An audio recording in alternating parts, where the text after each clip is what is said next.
kita. Mari kita bangkit berdiri. Sebelum kita mulai ibadah kita, mari kita bersatu di dalam doa. Mari kita berdoa. Bapa kami yang di surga, kami mengucap syukur Tuhan, kalau di pagi yang indah ini kami boleh bersama berkumpul di gereja ini Tuhan, untuk memuji dan memuliakan nama-Mu, serta kami ingin mendengarkan firman-Mu Tuhan. Berkati ibadah kami dari awal hingga akhir nanti dalam keadaan selamat. Tuhan berkati juga Tuhan jemaat-Mu yang pada saat ini yang sedang beribadah di rumah. Berkati mereka semua Tuhan, sehingga kami dapat beribadah, memuji, memuliakan nama-Mu dengan penuh sukacita. Kami menyerahkan Tuhan ibadah kami ke dalam tangan kuasa-Mu. Hanya di dalam nama Tuhan Yesus kami berdoa. Amin. Mari Bapak Ibu kita nyanyikan Kidung PKJ nomor 5.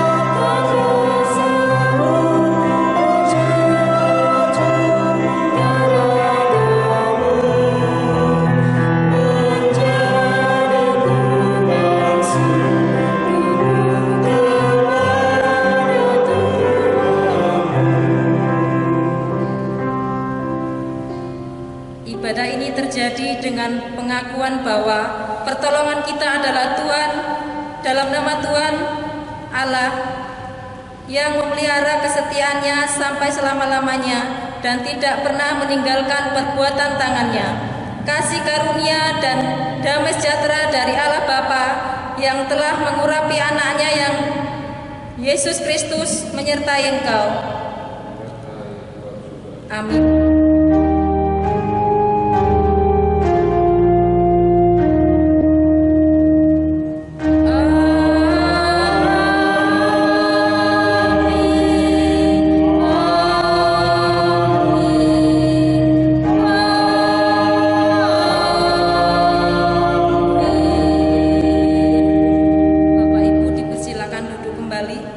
Kita akan bersama-sama mendengarkan nas pembimbing yang terambil dari Kolose 1 ayat 15 sampai yang ke-20.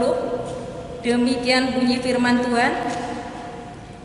Ia adalah gambar Allah yang tidak kelihatan, yang sulung lebih utama dari segala yang diciptakan. Karena di dalam Dialah telah diciptakan segala sesuatu yang tidak ada di surga dan yang tidak ada di bumi, yang kelihatan dan yang tidak kelihatan, baik singgasana maupun kerajaan, baik pemerintah maupun penguasa, segala sesuatu yang diciptakan oleh Dia dan untuk Dia. Ia ada terlebih dahulu dari segala sesuatu dan segala sesuatu ada di dalam Dia. Ialah kepala tubuh, yaitu jemaat.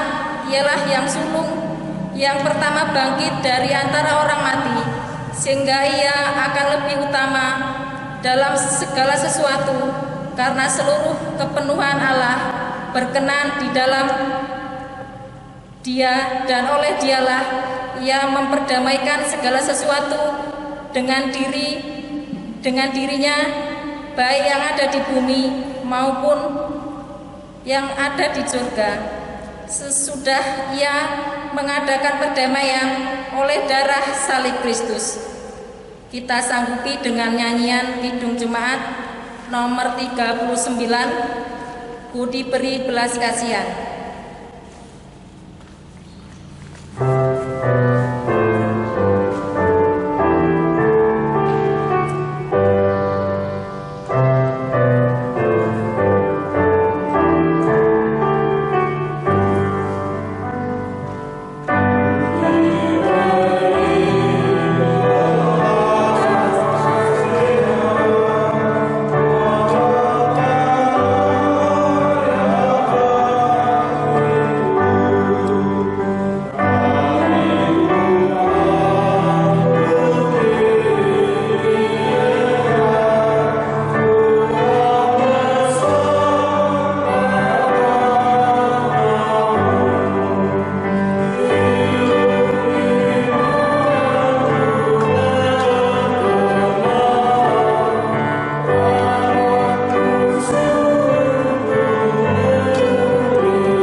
kita akan bersama-sama mendengarkan berita anugerah yang terambil dari 1 Petrus 2 ayat 9 sampai yang ke-10.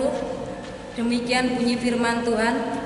Tetapi kamulah bangsa yang terpilih, imamat yang rajani, bangsa yang kudus, umat kepunyaan Allah sendiri, supaya kamu memberitakan perbuatan-perbuatan yang besar dari Dia, yang telah memanggil kamu keluar dari kegelapan kepada terangnya yang ajaib.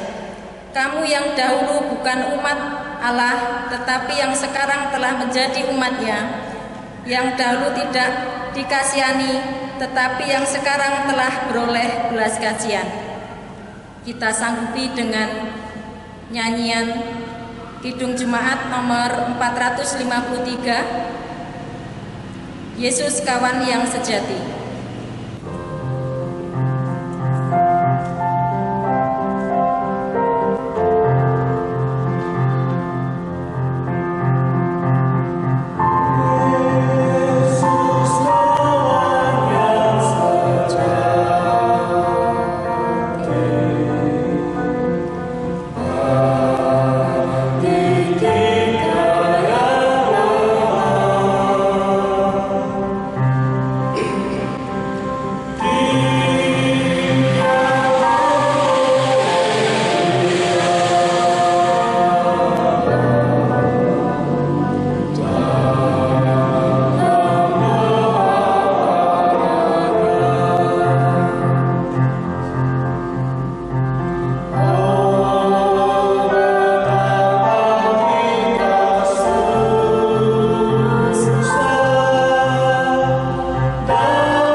Kasih karunia, rahmat dan damai sejahtera dari Allah Bapa dan Yesus Kristus Tuhan kita menyertai engkau.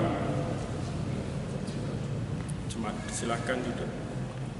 Saudara yang terkasih dalam Tuhan Yesus Kristus, sebelum kita bersama-sama membaca dan merenungkan firman Tuhan, mari kita bersatu di dalam doa. Kita berdoa. Segala puji syukur dan hormat hanya bagi Allah Bapa, Allah Putra, Allah Roh Kudus, Allah Tritunggal yang begitu mengasihi kehidupan kami hari lepas hari. Kami mengucap syukur Tuhan, di pagi hari ini, hari Minggu yang Tuhan telah sediakan bagi kami, di mana kami Tuhan telah persiapkan, Tuhan tuntun, dan Tuhan pimpin setiap kami untuk mengikuti undangan Tuhan untuk beribadah, baik di gerejamu ini ataupun rumah-rumah yang kami sediakan bagi jemaatmu untuk beribadah bersama-sama. Tuhan berkati setiap kami, Tuhan kuatkan setiap kami, di mana kehidupan kami hanya berserah kepada Tuhan. Dan sebentar kami akan mendengarkan firman Tuhan, Kiranya Tuhan tuntun dan Tuhan berkati dengan hikmat Tuhan, sehingga kami boleh Tuhan kuatkan, Tuhan berikan hikmat di dalam kami mendengar firman Tuhan ini dan boleh menjadikannya di dalam kehidupan kami sehari-hari. Kami terima berkat-Mu, firman-Mu dengan penuh ucapan syukur dalam kebenaran Yesus Kristus. Kiranya Roh Kudus menerangi batin kami dan menjadikan kami pelaku-pelaku firman yang sejati. Amin. Saudara yang terkasih dalam Tuhan Yesus Kristus, di ibadah minggu hari ini kita akan bersama-sama membaca dan merenungkan firman Tuhan dari kitab Yosua. Yosua 24 ayatnya yang ke-15 sampai yang ke-28 menjadi bacaan perenungan kita di hari Minggu ini. Saya akan membacakan untuk Bapak, Ibu, dan Saudara. Dengan perikop pembaruan perjanjian di Sikem. Tetapi jika kamu anggap tidak baik untuk beribadah asing ke milik pusakanya. Demikian bacaan kita. Berbahagialah setiap orang yang mendengar firman Tuhan dan menjadikannya kekuatan di dalam kehidupannya sehari-hari. Bersabdalah Tuhan.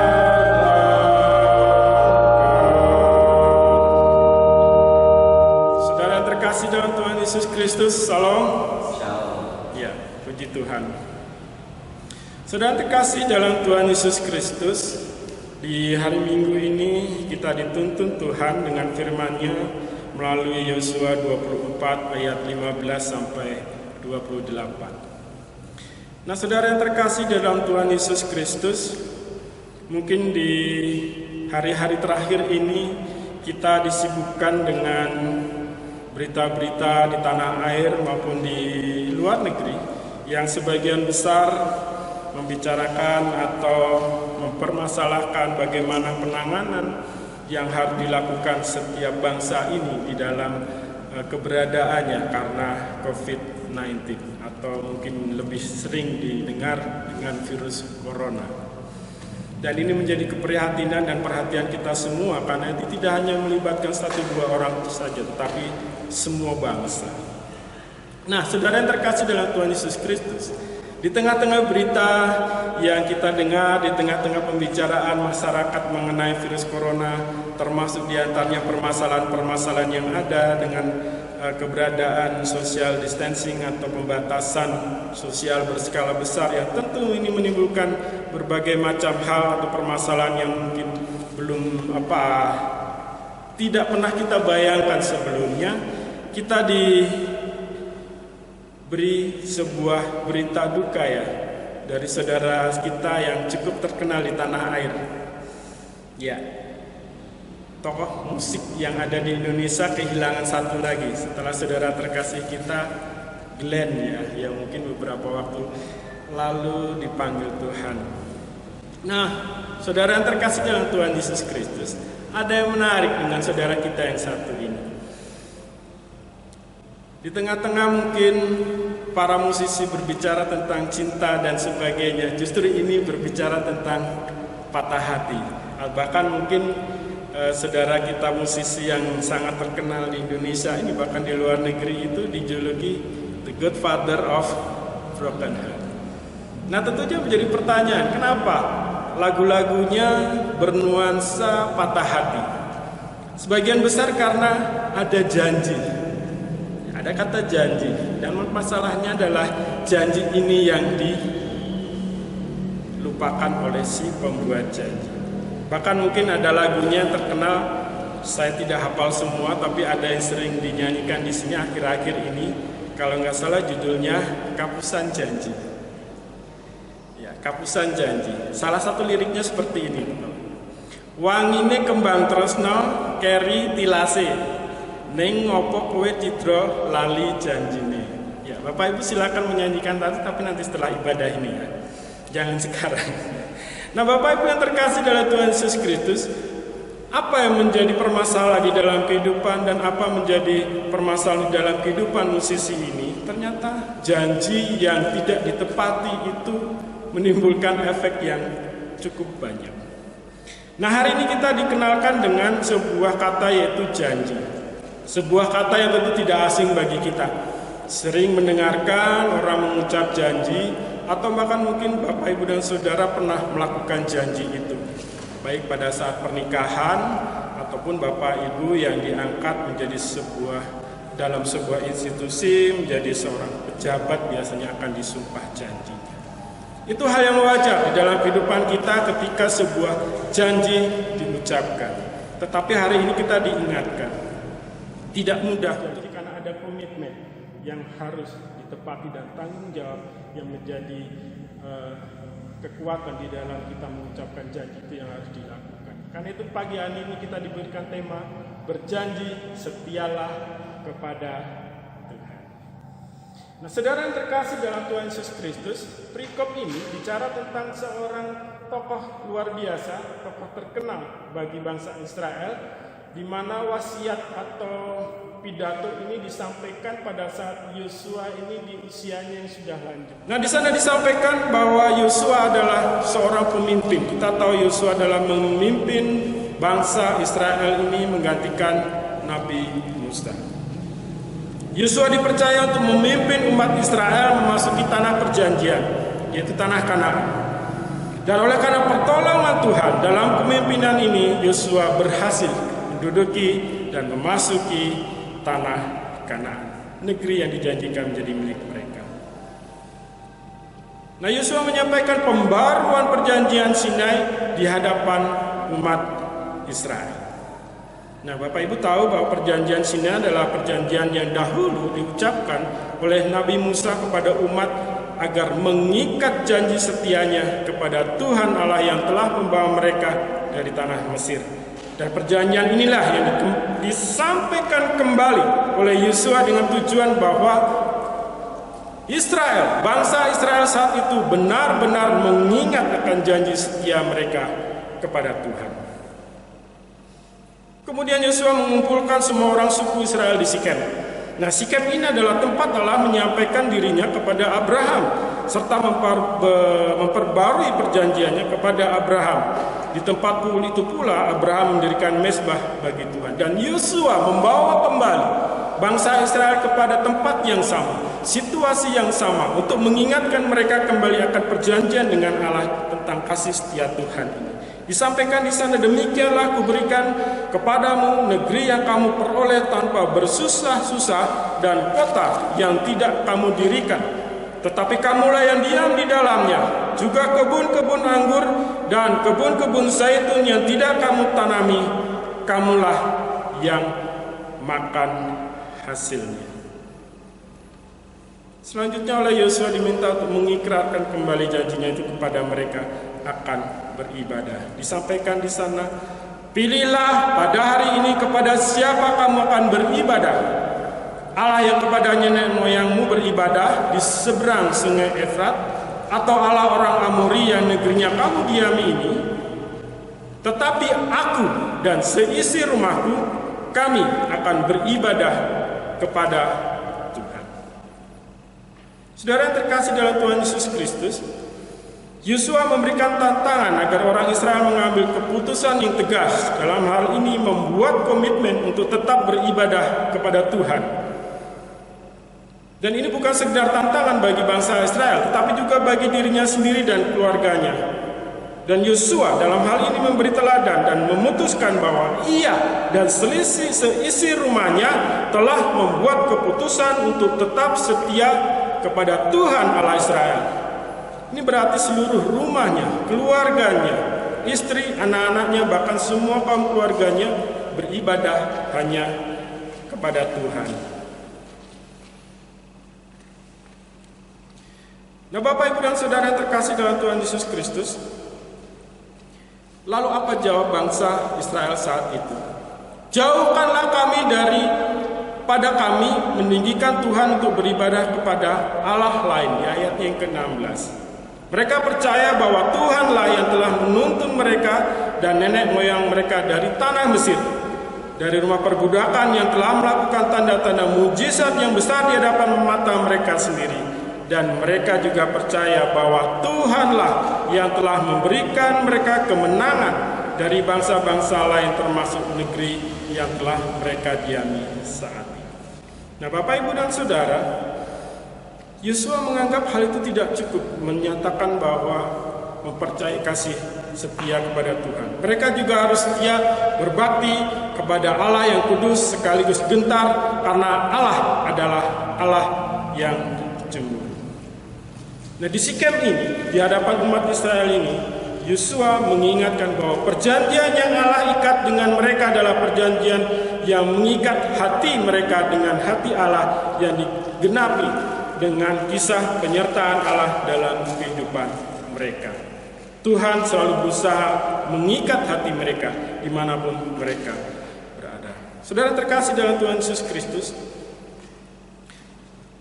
apa makna firman Allah atau firman Tuhan yang pada saat ini, terutama pada masa-masa perayaan Paskah dan Pentakosta ini? Saudara yang terkasih dalam Tuhan Yesus Kristus, kita diingatkan kembali bahwa perjanjian yang diingatkan oleh Yosua ini bukan antara Yosua dan Israel, bukan Yosua dan Musa. Musa dan Yosua hanya pengantara. Perjanjian ini adalah perjanjian ikatan Allah dengan bangsa Israel. Ketika Allah berjanji memelihara kehidupan mereka, memelihara kehidupan saya dan saudara, maka Allah berjanji dengan hidup dan darahnya sendiri, kesetiaannya sendiri untuk melakukan janjinya. Nah, pertanyaannya adalah, bagaimana dengan janji kita? Apa kita menganggap penting janji kita di hadapan Allah? Bapak, Ibu, dan Saudara, seberapa banyak Bapak Ibu mengucapkan janji hari ini atau mungkin hari-hari sebelumnya? Kadang-kadang kita menganggap remeh janji yang kita buat. Kadang-kadang kita menganggap bahwa ini janji ini adalah untuk menyelesaikan sebuah permasalahan yang mungkin saat itu kita sedang disibukkan oleh sesuatu, kemudian kita tidak ingin berlanjut begitu lama, kemudian kita mengucapkan janji. Beberapa kali saya mengucapkan janji kepada anak saya hanya agar permasalahan itu cepat selesai. Dengan rengengan-rengengan yang sudah tidak membuat saya tahan lagi, saya katakan, iya, ayah janji. Kadang-kadang saya menganggap itu hal yang biasa, karena daripada ribut kelamaan selesai dengan janji, masalah nanti ditepati atau tidak, atau ini bicara dengan anak kecil, hal yang remeh pula. Kadang-kadang kita berpikir bahwa nggak apa-apa, nanti juga lupa, moga-moga lupa. Kadang-kadang kita menganggap janji adalah sebuah hal yang ingin secara instan kita menyelesaikan sesuatu tanpa kita pikir panjang akibatnya. Nah, Bapak, Ibu, dan Saudara, perlu komitmen untuk berjuang membangun kesetiaan di hadapan Tuhan. Seperti yang Tuhan telah sampaikan kepada Yosua bahwa Allah adalah Allah yang cemburu. Allah tidak ingin ada saingan. Ada risiko yang harus kita tanggung kalau kita menyeleweng. Ada akibat yang harus kita terima karena dosa dan pelanggaran kita. Maka kita perlu membangun di dalam kesetiaan kita, termasuk ketika kita menyampaikan janji-janji kita. Kita lihat dari ketegasan Yosua menyatakan di ayat yang ke-15. Tetapi aku dan seisi rumahku, kami akan beribadah kepada Tuhan. Pernyataan ini diucapkan Yosua di depan seluruh orang Israel sebagai tekad dan kemantapan imannya yang tidak bisa ditawar-tawar lagi. Dan Yosua sebagai kepala keluarga mengetahui benar tanggung jawab ini untuk membangun, menjaga, membawa isi keluarganya untuk setia beribadah kepada Tuhan yang hidup, yang sudah menyelamatkan, memelihara, dan memberkati hidupnya. Nah, saudara terkasih dalam Tuhan Yesus Kristus, kita akan melihat bagaimana kebenaran tentang pentingnya ibadah bagi orang Israel, orang percaya, saya dan Bapak Ibu Saudara sekalian, terkhusus bagi kita semua saat ini. Ada 3 hal. Yang pertama adalah ibadah harus didasarkan pada rasa takut akan Allah. Kebenarannya adalah orang yang beribadah belum tentu takut akan Allah. atau orang yang beribadah belum tentu takut akan Tuhan, tetapi orang yang takut akan Tuhan pasti beribadah. Orang yang takut akan Tuhan pasti beribadah, bagaimanapun situasi dan kondisinya. Alkitab mencatat bagaimana Daniel, Sadrak, Mesak, Abednego adalah orang yang takut akan Tuhan dan tetap percaya kepada Tuhan meskipun bahaya menanti dan rintangan menghadapi mereka. Takut akan Tuhan yang selalu ditempatkan pada urutan pertama di dalam Alkitab, mengandung pengertian yang begitu luas, begitu dalam, yaitu hormat, gentar, kagum pada Allah, dan kasih yang dalam pada Allah yang membawa pada ketaatan dan pengabdian kepadanya. Di Mazmur 112 dan 128 kita menemukan bahwa di dalam kedua pasal tersebut ada berkat yang luar biasa bagi orang yang takut akan Tuhan, dan berkat itu diwariskan kepada kita, kepada anak kita, dan kepada cucu-cucu kita. Yang kedua, ibadah kepada Allah harus berasal dari hati yang tulus dan ikhlas. Kata tulus ikhlas dapat diartikan dengan rela, sungguh-sungguh, penuh penyerahan. Ketulusan berbakti kita kepada Tuhan terlihat dari sikap dan tindakan-tindakan kita. Yang ketiga, yang di tema kita di pagi hari ini, ibadah kepada Allah harus dilakukan dengan setia. Saudara terkasih, kita dapat mengartikan ibadah dengan setia ini dalam 3 pengertian. Yang pertama adalah ibadah dengan komitmen. Yang kedua adalah ibadah dengan tekun dan terus-menerus. Dan yang ketiga adalah ibadah menjadi gaya hidup kita semua. Kesetiaan diawali dengan sebuah komitmen, keputusan, mengambil sebuah keputusan yang kuat. Dan komitmen ini adalah sebuah penyerahan yang total. Komitmen yang setengah-setengah tentu tidak bisa disebut sebagai komitmen. Komitmen dimulai dari sikap hati.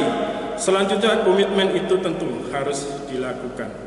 Karena komitmen tidak dapat disebut komitmen kalau tidak dilakukan. Dan ibadah ini akhirnya harus menjadi sebuah gaya hidup yang dilaksanakan tanpa paksaan, tetapi dengan sukacita dan kasih kepada Tuhan.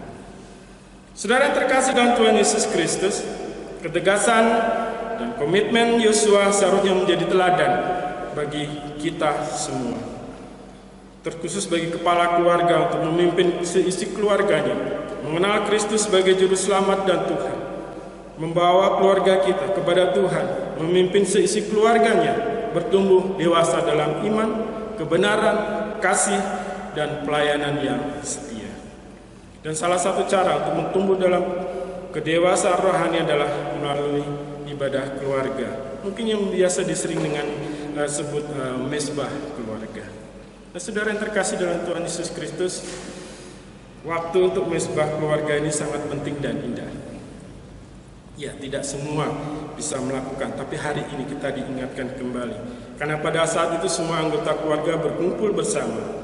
Hal ini merupakan sarana untuk membangun iman, kerohanian, pengetahuan, dan pengenalan akan Tuhan dan firman-Nya, mengembangkan kasih dan komunikasi dengan Tuhan dan sesama anggota keluarga. Nah, bagaimana caranya Bapak Ibu kita dapat membangun itu semua? Nah, di ayat 23 Bapak Ibu bisa baca, Saudara bisa baca di ayat yang ke-23. Di sana disampaikan bahwa ada 2 kata kerja yang saling bertentangan yang disampaikan oleh Yosua, yaitu singkirkan dan jauhkanlah, tapi condongkanlah dan datanglah. Apa yang mesti disingkirkan? Tentunya Allah lain dalam hidup umatnya. Dan apa yang harus didekati? Tentunya kesetiaan kepada Allah dan perintah Allah. Dan saudara yang terkasih dalam Tuhan Yesus Kristus, ini bicara soal bagaimana kita memelihara kesetiaan. Berjanji memelihara kesetiaan mungkin bukan hal yang mudah, atau mungkin karena keseringan kita mengungkap janji ini menjadi sebuah ungkapan yang mudah. Tapi kita lihat kembali, seperti apa janji yang harus kita sampaikan kepada Tuhan ini. Ini bicara soal bagaimana kita menjaga api itu. Mungkin bahasanya adalah bagaimana kita membangkitkan gairah. Ya, gairah di dalam kehidupan kita, diingatkan kembali. Sama seperti bangsa Israel yang saat itu diingatkan kembali tentang peristiwa lama yang disampaikan oleh bangsa Israel kepada bangsa itu. dari Musa dan disampaikan kembali di tempat yang sama, membangkitkan kembali. Dan di sana juga kita diingatkan kembali bagaimana kita telah diikat janji dengan Tuhan sekali dan selamanya. Bapak, Ibu, dan Saudara, mungkin banyak di dalam kehidupan Bapak, Ibu, Saudara yang telah melakukan hal yang sama bertahun-tahun, menjadi suami, menjadi istri, menjadi guru, menjadi apa di dalam kehidupan keluarga atau di kemasyarakatan. Kita mungkin merasa jenuh, hari-hari berlangsung dan itu saja yang kita lakukan. Hari ini kita mungkin diingatkan kembali, membangkitkan lagi gairah itu. Tidak ada salahnya Bapak Ibu melihat kembali ketika hubungan keluarga suami istri mulai banyak masalah, diingatkan kembali ketika Bapak Ibu mengucapkan janji setia. Diingatkan kembali ketika Bapak Ibu dipertemukan untuk pertama kalinya. Diingatkan cinta-cinta yang mungkin kasih saat itu sedang bersimpan, dan itu dibangkitkan kembali, menumbuhkan gairah kembali di dalam kehidupan Bapak Ibu dan Saudara. Diingatkan kembali Bapak Ibu ketika pertama kali mengucapkan janji, ketika Bapak Ibu sidih atau mungkin melakukan hal-hal di mana saat itu ada ungkapan janji yang disampaikan. Ini mengingatkan kembali kita di awal bagaimana kita respon janji yang kita ucapkan itu, kita ucapkan dengan penuh sukacita dan menjadi tanggung jawab kita sampai saat ini. Nah, Bapak Ibu dan Saudara, banyak hal mungkin yang harus kita lakukan di dalam kehidupan kita. Dan banyak mungkin pertanyaan-pertanyaan di dalam kehidupan kita. Apa yang harus saya lakukan? Hanya saya dan saudara sendiri yang dapat menjawab. Sebagai seorang percaya, seorang Kristen, untuk apa kita melayani? Untuk apa kita kebaktian? Untuk apa kita berdoa? Apakah karena kewajiban saja supaya dilihat orang, atau karena kesadaran seluruh hidup kita bahwa hidup kita adalah hidup yang diberikan oleh Tuhan, dan hidup kita hanya untuk kemuliaan Tuhan. Ini adalah urusan saya dan Allah. Ini adalah kepedulian saya dengan Allah Juru Selamat saya, dan ini adalah menjadi janji setia saya kepada Tuhan. Minggu ini kita diajak kembali untuk mengingat kasih dan pengorbanan Tuhan Yesus Kristus yang telah menebus dosa manusia.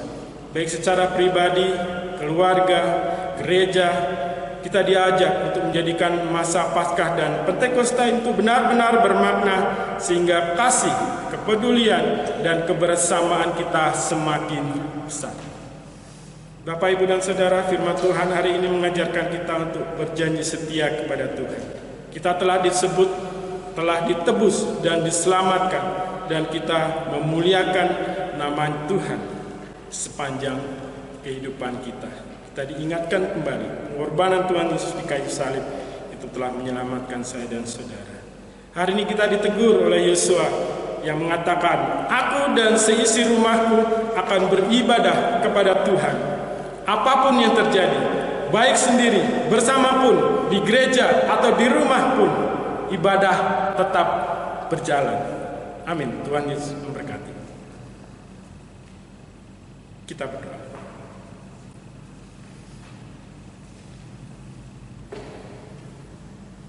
Bapa di surga, kembali kami mengucap syukur untuk firman yang boleh Tuhan berikan bagi kami.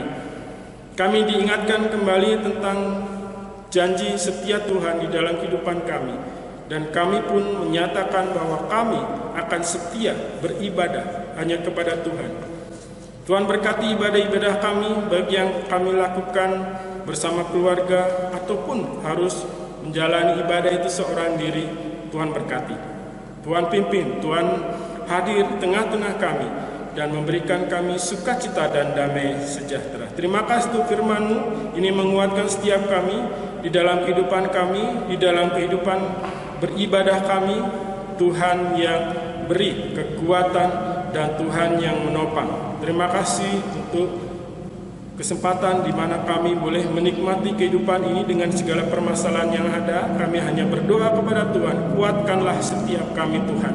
Dan kami percaya Tuhan yang menopang kehidupan kami, Tuhan yang memberi kami kekuatan. Terima kasih Tuhan, kami serahkan kehidupan kami hari-hari selanjutnya di dalam tangan Tuhan. Hanya dalam nama Kristus Yesus kami berdoa dan mengucap syukur. Amin.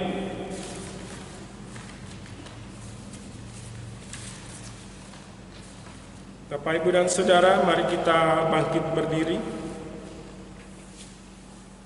Bersama dengan seluruh gereja, kita akan bersama-sama memperbarui iman kita. Kita akan bersama-sama mengucapkan pengakuan iman rasuli.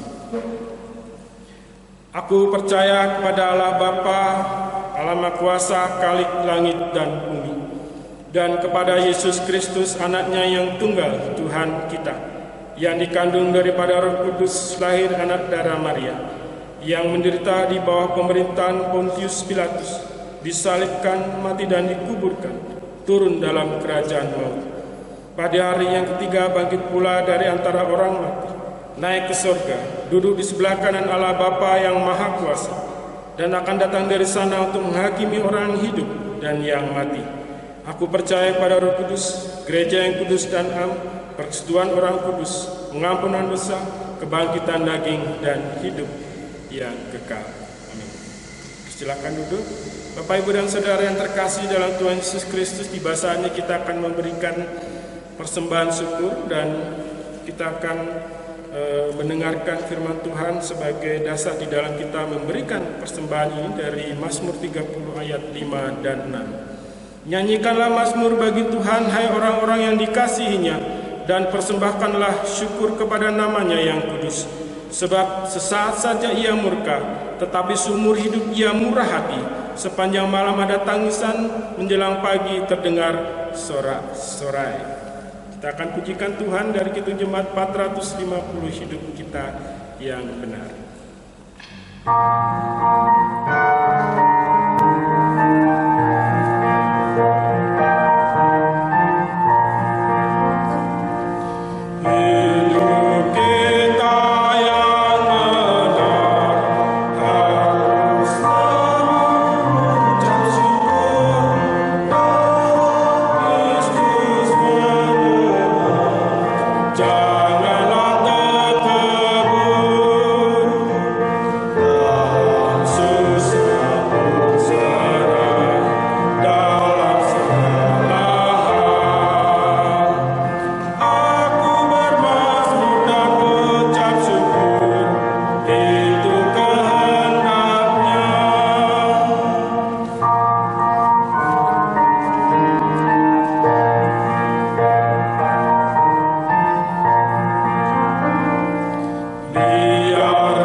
Yesus Kristus, kami sangat bersyukur untuk saat ini kami Tuhan izinkan untuk boleh kami memberikan persembahan Tuhan. Biarlah persembahan yang kami berikan ini dapat menjadi duka harum yang ada di hadapan Engkau ya Bapa. Tuhan memberkati di dalam setiap pekerjaan kami, di dalam setiap pekerjaan anggota jemaat di GKSBS Tulang Bawang Tuhan, yang berdagang, yang buruh, petani, bahkan pekebun, baik kami juga yang berwirausaha, ataupun kami menjadi guru, pegawai negeri, ataupun pegawai swasta Tuhan. Kiranya Bapa yang memberkati di dalam setiap pekerjaan kami. Kalaupun saat ini kami yang bekerja di rumah, biarlah Tuhan yang juga boleh memberkati kami. Bapa di surga, kami juga berdoa untuk setiap anggota jemaat yang saat ini juga mungkin ada yang sedang sakit Bapa. Bila kiranya kuasa Tuhan, mujizat Tuhan yang boleh menyembuhkan untuk setiap anggota jemaat dimanapun berada, yang tidak dapat kami sebutkan satu persatu, karena kuasa Tuhanlah yang tentu ajaib yang dapat menyembuhkan untuk setiap anggota jemaat juga dimanapun berada. Tuhan yang di surga, Bapa yang penuh kasih, kami juga berdoa untuk setiap pelayan Tuhan, untuk para pendeta dan anggota majelis, juga keluarga dari pelayan-pelayan-Mu ini Tuhan. Biarlah Bapa yang memberkati di dalam setiap pelayanan dari pendeta dan anggota majelis Tuhan. Bapa di surga, kami juga berdoa untuk bangsa dan negara Indonesia yang juga saat ini sedang terkena dampak virus Tuhan. Biarlah kiranya Bapa yang memberkati, kuasa Tuhan yang memusnahkan virus ini Tuhan. Bahkan untuk setiap orang-orang yang sudah terkena dari virus ini, kiranya kuasa Tuhan, mujizat Tuhanlah yang dapat menyembuhkan untuk setiap orang-orang yang terkena, bahkan untuk setiap negara-negara yang tentu semuanya yang terjadi adalah sesuai dengan yang Tuhan kehendaki. Kami juga berdoa Tuhan untuk setiap pemimpin yang ada di daerah-daerah, biarlah setiap hal apapun yang dilakukan untuk mencegah virus ini, biarlah Tuhan yang juga memberkati.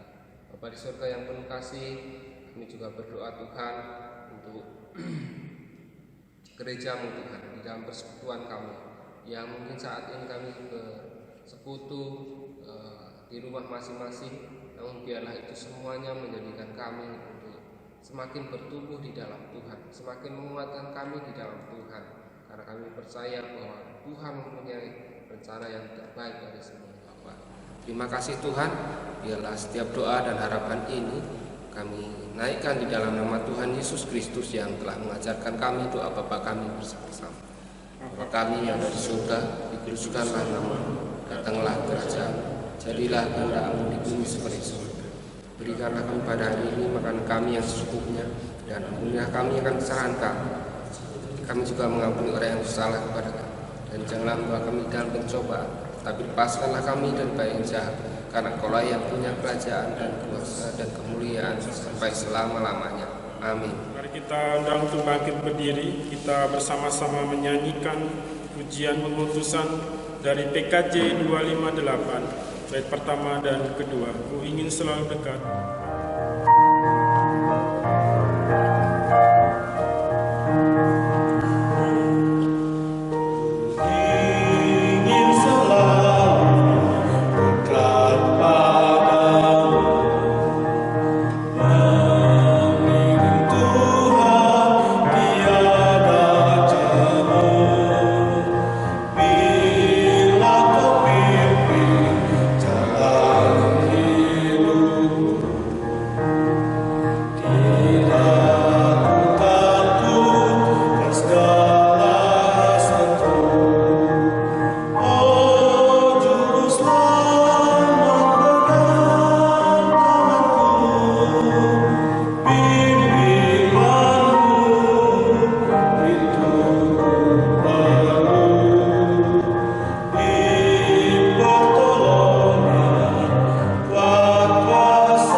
Bersama-sama menerima berkat Tuhan. Kasih karunia Tuhan Yesus Kristus dan kasih Allah Bapa dan persekutuan Roh Kudus menyertai kita sekalian. Amin.